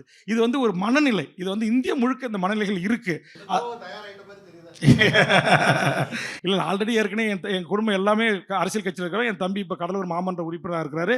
இப்போ கூட தனித்து பல தொகுதிகளில் போட்டி போடுவதற்கு ஆள் இல்லை என்று சொன்னால் என்னுடைய இரத்த உறவுகளை கூட நான் நிறுத்தி ஒரு கணிசமான வாக்குகளை, ஏன்னா இது சோதனை காலத்தில் கட்சியை காப்பாற்றணும் அல்லவா, அந்த அடிப்படையில் நான் உங்களுக்கு சொல்கிறேன். அதனால் இது ஒன்றும் பண்ண முடியாது. இன்னைக்கு இந்திய முழுக்க அது இருக்குது, தமிழ்நாடு முழுக்க அப்படி இருக்குது. அதனால் மருத்துவர் அன்புமணி ராமதாஸ் அரசியலுக்கு வந்ததை நான் தவறு என்று சொல்ல மாட்டேன். ஆனால் நீங்கள் கேட்ட அந்த கேள்வியில் அன்றைக்கு எடுத்த அந்த முடிவு எடுப்பு அழுத்தம் கொடுப்பதில் நான் ஒருவனாக இருந்தேன் என்பதில் அதுக்கு மாற்று கருத்து இல்லை. தனிமரம் ஒரு நிமிஷம் சார், அதோட கேள்வியோட தொடர்ச்சி, அவர் கேட்டதோட கேள்வியோட தொடர்ச்சி தான். நீங்க இப்ப பேசின 2 ஸ்டேட்மெண்ட் அடிப்படையில், அதாவது எனக்கு மட்டும் கொடுக்குறேன்னாங்க, என்ன நம்பி இருக்கிற இரண்டாம் கட்ட தலைவர்கள் தொண்டர்கள்லாம் எனக்கு மட்டும் இல்லை, இன்னும் கூடுதலாக கூட கொடுக்க தயாராக கூட இருந்திருப்பாங்க. அது எனக்கு தெரியாது. அவங்க அறுதிட்டு இல்ல, நீங்க இங்க சொன்ன ஸ்டேட்மெண்ட் கொஞ்ச நேரத்துக்கு முன்னாடி நீங்க சொன்ன ஸ்டேட்மெண்ட் அடிப்படையில் அப்ப இரண்டாம் கட்ட தலைவர்களுக்கு நான் வாங்கி கொடுக்கணுங்கிறது ஒரு தலைவருடைய முக்கியமான இதை நீங்க அதை இங்க பதிவு பண்ணீங்க. அதன் பிறகு அன்புமணி ராமதாஸுடைய அடுத்த கட்ட நகர்வு, அவரை இரண்டாம் கட்ட தலைவர்களான கொண்டு வர்றதுனால உங்களை வெளியேற்றப்பட்டேன் நான் அப்படிங்கிற இடத்தையும் நீங்க சுட்டி காண்பிச்சிங்க. ஆனா இன்னொரு வார்த்தை நீங்க இப்ப சொன்னீங்க, ஆட்சி மன்ற குழு பொறுப்பு, சட்டமன்ற உறுப்பினர்னு பல பொறுப்புகளில் நான் இருந்தேன். அதனால எனக்கு கட்சியை பலப்படுத்த முடியல, கட்சி கட்டமைப்பை உருவாக்க முடியல, தேர்தல் அரசியல்லேருந்து நான் திரும்ப கட்சி கட்டமைப்பை உருவாக்க போறேன் அப்படின்னு சொன்னீங்க. இந்த 3 ஸ்டேட்மெண்ட்டை பார்க்கும்போது இவ்வளோ பொறுப்புகள் வேலைகள் செய்யும் போதே இரண்டாம் கட்ட தலைவர்களுடைய கட்டமைப்பை நீங்க உருவாக்காம விட்டுட்டோன்னு உங்களுக்கு நீங்களே என்னைக்காவது அந்த முதல் 2 கேள்வி அடிப்படையில் ஜனநாயக ரீதியா உட்கட்டமைப்பை நம்ம வலுவாக்காம விட்டுட்டோன்னு பகுப்பாய்வு செய்திருக்கிறீர்களா? பகுப்பாய்வு செய்துதான் நான் அண்ணா அறிவாலயத்திலிருந்து அந்த பேச்சுவார்த்தை முடிந்து கிட்டத்தட்ட இப்போ ஒரு 20 நாட்களுக்கு மேலே ஒரு 25 நாள் இருக்குன்னு நினைக்கிறேன். அன்னையிலிருந்து எங்கள் கட்சியினுடைய சாதாரண கிளை வரையிலும் தமிழ்நாடு முழுக்க பயணம் செய்து பொதுக்குழு, செயற்குழு, ஒன்றியக்குழு, நகர செயலாளர், ஒன்றிய செயலாளர், தொகுதி தலைவர் செயலாளர், மாவட்ட தலைவர் செயலாளர், மாநில அமைப்புக்குழு உறுப்பினர்கள், மண்டல பொறுப்பாளர்கள், அணி நிர்வாகிகள், அரசியல் தலைமை குழு என்று கிட்டத்தட்ட ஒரு சிபிஎம் கம்யூனிஸ்ட் குழு எப்படி 1 வாரம் 3 நாள் 4 நாட்கள் ரொம்ப டீப் அண்ட் டெப்த்தாக விசாரிப்பார்களோ, ஆய்வு செய்வார்களோ, டிஸ்கஷன் பண்ணுவார்களோ, அப்படி தான் எங்கள் கட்சியை நான் செஞ்சுருக்கிறேன். நான் இந்த மேடையில் பொய் சொல்லலை. எங்கள் கட்சியினுடைய தலைமை நிர்வாகிகள் கூட என் கூட வந்திருக்கிறாங்க. நான் அப்படி தான் இந்த கட்சி வெளியில் எனக்கு மீடியா வெளிச்சம் கிடைக்கல தோழர். அதனால் என்னுடைய கட்சி கட்டம், நீங்கள் கோயம்பேடு அலுவலகத்துக்கு வாங்க, என்னுடைய கட்சி கட்டமைப்பு இப்படி இருக்குது, என்னுடைய எல்லாத்தையும் நான் உங்களுக்கு விலைக்கு சொல்ல வரேன். அதனால் இரண்டாம் கட்ட தலைவர்களை நான் உருவாக்காமலாம் இல்லை. என்கிட்ட என் தலைமை செயலர் கனல் ஊ கண்ணன் வன்னியர் சங்கத்தில் கனல் பத்திரிகை நடத்தி கனல் ஊ கண்ணன் என்று பெயர் பெற்ற 40 ஆண்டுகாலம் அரசியல் முதிர்ந்த ஒருவர் என் கூட கட்சியில் தலைமை செயலராக இருக்கிறாங்க, பொதுச் செயலாளராக இருக்காங்க. பாட்டாளி தொழிற்சங்க பேருடைய பொதுச் செயலாளராக ஜம்புலிங்க என் கூட இருக்கிறாரு. முத்துலட்சுமி மலைவாழ் மக்கள் இயக்கம்னு தனியாக நின்று ஒரு 15,000 ஓட்டு வாங்கின வீரப்பனார் மனைவி என் கூட இருக்கிறாங்க. அதேமாதிரி அந்த கட்சி இருக்கிற துணை வன்னியர் சங்கம் சென்னை மாவட்ட ஒருங்கிணைந்த பாட்டாளி மகிழ்ச்சி மாவட்ட செயலராக இருந்த சத்ரின் வேணுகோபால் என்னோட இன்றைக்கி கட்சியினுடைய துணை பொதுச் செயலராக இருக்கிறாங்க. அதேமாதிரி நாம் தமிழர் கட்சியிலிருந்து அங்கே சீமானுக்கு அப்படியே வலதுகரமாக இருந்து அத்தனை மாநாடுகளையும் பொதுக்கூட்டங்களையும் போராட்டங்களையும் வடிவமைத்து ஒழுங்கு செய்த சென்னையில் புகழேந்தி மாறன் என் கூட இருக்கிறாங்க, வெற்றிக்குமரன் என் கூட இருக்கிறாங்க. இயக்கத்திற்கே சில காலகட்டங்கள் பணி செய்த புதுக்கோட்டை அண்ணன் தனசேகரன் என் கூட இருக்கிறாங்க. மிகச்சிறந்த ஆளுமைகள்லாம் என் கூட இருக்கிறாங்க. பாட்டாளி மக்கள் கட்சியில் பல மாவட்ட செயலாளராக இருந்த கடலூரில் இன்றைக்கும் கோட்டையாக ஒரு தொகுதியில் தனியாக நின்று 13 நாளில் 32,000 ஓட்டு வாங்கக்கூடிய அளவுக்கு அடிப்படை பூத் ஏஜென்ட், பூத் கமிட்டி எல்லாத்தையும் போட்டு எல்லா கவுண்டிங் முதற்கொண்டு ப்ராப்பராக பண்ணி அன்னைக்கு அந்த 2014 போட்டியிட்ட தமிழ்நாட்டுடைய பாரதிய ஜனதா தலைவராக இருந்த தமிழிசை வப்பித்தொகை வாங்க முடியல. சீமான் வைப்புத்தொகை வாங்க முடியல, அன்றைக்கு எதிர்க்கட்சி தலைவராக இருந்து போட்டியிட்ட விஜயகாந்த் அவர்கள் வைப்புத்தொகை வாங்க முடியல. நான் மட்டும்தான் வாங்கினேன். வெறும் 13 நாளில் நான் கேம்பிங் செய்து வெறும் ஒரே வாரம் தான். இதே மாதிரி தான் சின்ன பிரச்சனை வந்துச்சு. டெல்லிக்கு போய் அவசரமாக வாங்கி நான் போட்டிட்டு அந்த சின்னத்தையும் கொண்டு போய் மக்கள்கிட்ட சேர்த்து அந்த அளவுக்கு மக்களுடைய நன்மதிப்பை பெற்ற திமுக, அண்ணா திமுகவை விட, கம்யூனிஸ்டுகளை விட இன்றைக்கு NLC-ல ஒப்பந்த தொழிலாளர்கள் 13,000 பேருக்கு அரசால் கூட்டுறவு சொசைட்டி துறையினுடைய மேற்பார்வையில் நடக்கிற தொழிற்சங்கத்தில் நான் வெற்றி பெற்று போராடி இருக்கிறேன். இன்றைக்கி எங்களுடைய சங்கம் தான் அங்கீகரிக்கப்பட்ட சங்கமாக இருக்குது ஒப்பந்த தொழிலாளருக்கு. அதனால் நான் 2ஆம் கட்ட தலைவரை உருவாக்காமல் இல்லை, நான் உருவாக்கி கொண்டு தான் இருக்கிறேன். அவர்களுக்கு வந்து வெளிச்சம் இல்லை, ஊடக வெளிச்சம் இல்லை. நீங்கள் வேணுமா எல்லா பத்திரிகையாளர்களும் ஒரு உறுதி கொடுங்க. உங்கள் எல்லா தமிழ்நாட்டில் இருக்கிற மெயின் ஸ்ட்ரீம் டிவியில் இனிமேல் இந்த டிபேட்டில் இந்த நேர்பட பேசு, இந்த 1-to-1 விவாத மேடை அப்படிலாம் ஏற்பாடு பண்ணுறீங்கல்ல, அதில் எல்லாரும் எங்கள் கட்சியை கூப்பிடுங்க. கண்டிப்பாக அனுப்பி வைக்கிறேன். அப்போ அவர் வெளி உலகத்துக்கு தெரிவார்கள்.